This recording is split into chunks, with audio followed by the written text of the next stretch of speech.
अजीज़ तलबा तलबा अस्सलाम वालेकुम।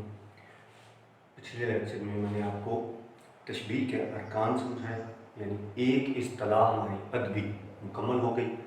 आज हमारा लेक्चर नंबर 8 जो मुश्तमिल है अदबी इस्तारा पर। अब मैं आपको इस्तारा समझाने की कोशिश करता हूँ।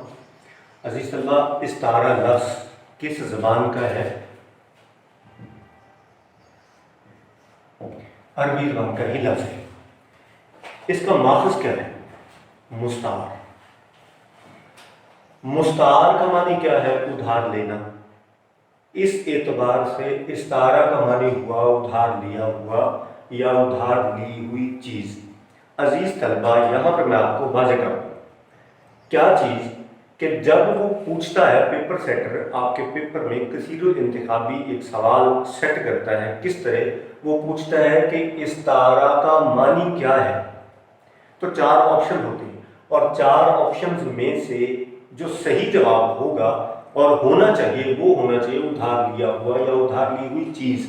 लेकिन हो क्या रहा है, ये पिछले 4-5 साल से पेपर में एक गलती आ रही है। कौन सी? कि इस्तारा का मानी पूछता है और सही जवाब के तौर पे उसमें ऑप्शन जो दिया जाता है वो होता है उधार लेना, जो कि सरासर गलत है। उधार लेना नहीं, इस्तारा उधार लिया हुआ, उधार ली हुई चीज, जबकि इसका जो माखज़ है मुस्तार, उसका मानी है उधार लेना। अजीज तलबा, ये बात गौर से समझ लीजिएगा। पेपर में सही जवाब के तौर पे जब उधार लिया हुआ या उधार ली हुई चीज आए तो आपने इसी पे टिक लगाना है। लेकिन अगर वो सही जवाब के तौर पे उधार लेना ही दे दे तो आपको मजबूरन इस पे टिक लगानी पड़ेगी। लेकिन ये जवाब सही नहीं होगा। आपके इनके लिए बता रहा हूँ, उधार लेना इसका मानी नहीं है, इसका मानी है उधार लिया हुआ या उधार ली हुई चीज। अजीज तलबा, अब इसकी तारीफ देखिए, थोड़ी सी मुश्किल है, समझने की कोशिश करिएगा। जब कोई लफ्ज़ अपने हकीकी मानी के बजाय मजाजी मानी में इस तरह इस्तेमाल हो कि उसके हकीकी और मजाजी मानी में तशबीह का ताल्लुक पैदा हो। अजीज तलबा, यहाँ पर अगर देखा जाए तो इस्तारा भी मुश्तरिक सिफ्त की ही बुनियाद पर दिया जाता है। जब किसी चीज को दूसरी चीज जैसा कहते हैं यानी तशबीह दी जाती है, तब भी मुश्तरिक सिफ्त का ही ख्याल रखा जाता है। और जब इस्तारा लिया जाता है किसी चीज के लिए तो भी उन दोनों चीजों में मुश्तरिक सिफ्त का ही ख्याल रखा जाता है। आइए अजीज तलबा, मैं आपको एक जुमले से इसकी तारीफ समझाने की कोशिश करता हूँ। जुमला मैंने निहायत सादा लिखा हुआ, अली शेर है, जबकि तशबीह के लिए जो मैंने जुमला लिखा था उसमें लिखा था अली शेर की तरह बहार है। अजीज तलबा, याद रखिएगा, इस्तारा की पहचान यही है जब एक चीज को डायरेक्ट आप कोई दूसरा नाम दे देंगे अपना मतलब निकालने के लिए तो वो इस्तारा कहलाएगा।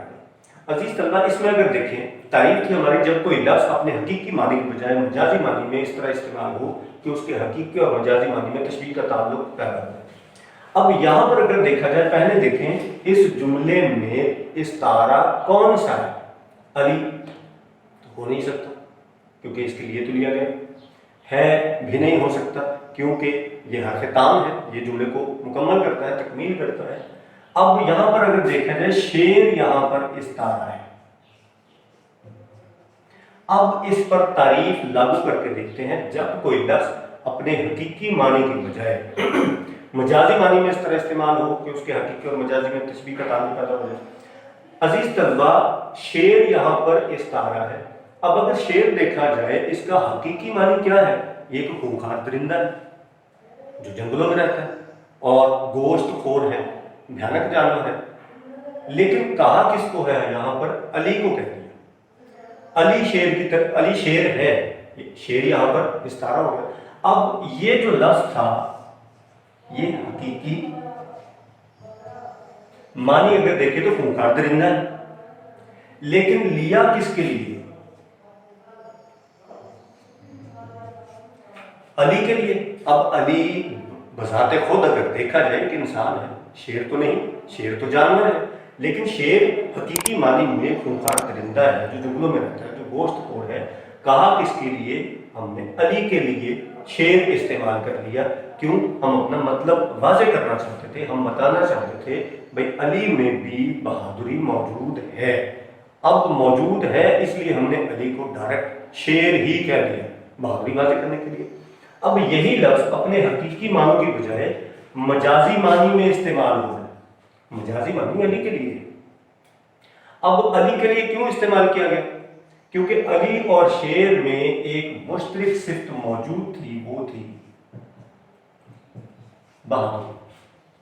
عزیز طلبہ، جب مشترک صفت دونوں میں دیکھی گئی، حقیقی اور مجازی معنی کو جڑ گئے مشترک صفت کی بنیاد پر، بہادری کی بنیاد پر، تو اس میں تعلق کون سا پیدا ہو گیا؟ تشبیہ کا. عزیز طلبہ، تشبیہ کا تعلق کیوں پیدا ہوا؟ کیونکہ یہاں پر بھی ان دونوں میں بہادری یعنی مشترک صفت کو ہی بدل رکھا گیا. عزیز طلبہ، یہ تھا ایک جملہ جس میں آپ کو میں نے تعریف سمجھانے کی کوشش کی. اب ایک شعری مثال دیتا ہوں اور اس پر ہم تعریف اس کی لاگو کر کے دیکھتے ہیں. شعری مثال ہے، ایک مصرع لکھا ہوا، پلکوں سے گر نہ جائیں یہ موتی سنبھال لیں. پہلا ہمارا کام ہے اس مصرعے میں استعارہ تلاش کرنا. استعارہ کون سا ہے؟ تو وہ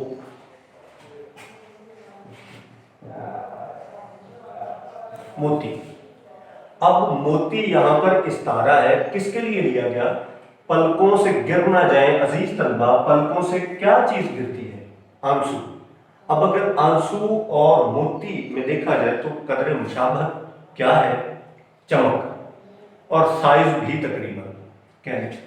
اب موتی یہاں پر استعارہ ہے. اب پھر دیکھیے، جب کوئی لفظ اپنے حقیقی معنی کے بجائے مجازی معنی میں استعمال ہوگا. اب مجازی معنی کیا ہے؟ یہاں پر آنسو کے لیے استعمال ہوا. عزیز طلبہ، یہاں پر دیکھیں، موتی حقیقی معنی میں کیا ہے؟ ایک سخت چیز ہے اور چمکدار ہے، اور سائز اس کا آنسو کے سائز کے تقریباً برابر کا ہے. یہ اس کے حقیقی معنی ہے. اب آنسو کے لیے استعمال ہوا. آنسو تو ایک پانی کا قطرہ ہے جو انسانی آنکھ سے نکلتا ہے. تو یہ یہاں پر مجازی معنی میں استعمال ہو رہا ہے. موتی لفظ اپنے حقیقی معنی میں استعمال نہیں ہو رہا بلکہ مجازی معنی میں استعمال ہو رہا. پانی کے قطرے کے لیے جو آنسو ہے اور انسانی آنکھ سے ٹپکتا ہے اس کے لیے استعمال ہوا. اب کیوں ہوا؟ دونوں میں قدر مشترک کیا ہے؟ اور وہ تھی چمک. آنسو میں اور موتی میں قدر مشترک ہے چمک، جس کی بنیاد پر استعارہ دیا گیا. اب جب کوئی لفظ اپنے حقیقی معنی کے بجائے مجازی معنی میں اس طرح استعمال ہو کہ ان دونوں میں یعنی حقیقی اور مجازی معنی میں تشبیہ کا تعلق پیدا ہو جائے تو وہ استعارہ کہلاتا ہے. اب مشترک صفت ادھر بھی ہے، تشبیہ میں بھی ہے. اس بنیاد پر تشبیہ کا تعلق پیدا ہوا کیونکہ دونوں میں قدر مشترک تھی اور چمک ہے.